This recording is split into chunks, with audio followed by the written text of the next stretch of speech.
சென்னை மழை வெள்ளத்திலிருந்து மீண்டது இன்னொரு பிறவி எடுத்தது போல் என்று கூறுகிறார் வெள்ளத்திலிருந்து மீண்ட வைத்தியநாதன். இவரை பற்றிய ஒரு செய்தி தொகுப்பை பார்க்கலாம்.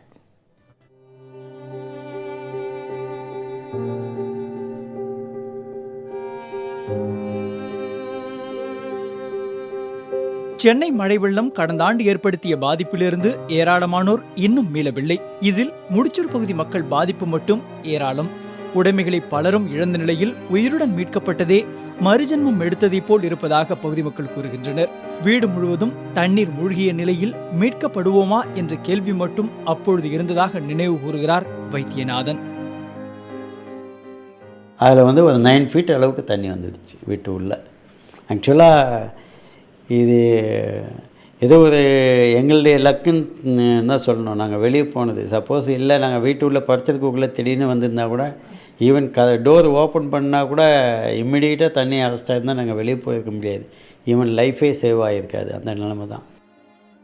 அரசு ஊழியராக பணியாற்றி ஓய்வு பெற்ற பின் கிடைத்த பணத்தில் வீட்டுக்கு தேவையான பர்னிச்சர், லேப்டாப் உள்ளிட்ட பல பொருட்கள் வாங்கியதாகவும், ஆனால் மழை வெள்ளத்தில் எந்த பொருளையும் பாதுகாக்க முடியாமல் போனதாகவும் கூறுகிறார் வைத்தியநாதன்.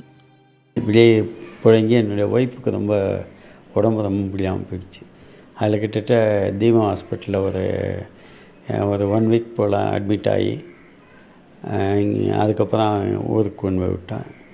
அங்கே போய் ட்ரீட்மெண்ட் கண்டினியூ பண்ணியிருந்தோம். அதில் கிட்டத்தட்ட ஒரு 60,000-70,000 ரூபா வரைக்கும் எனக்கு அதில் லாஸ் ஆகி போயிடுச்சு.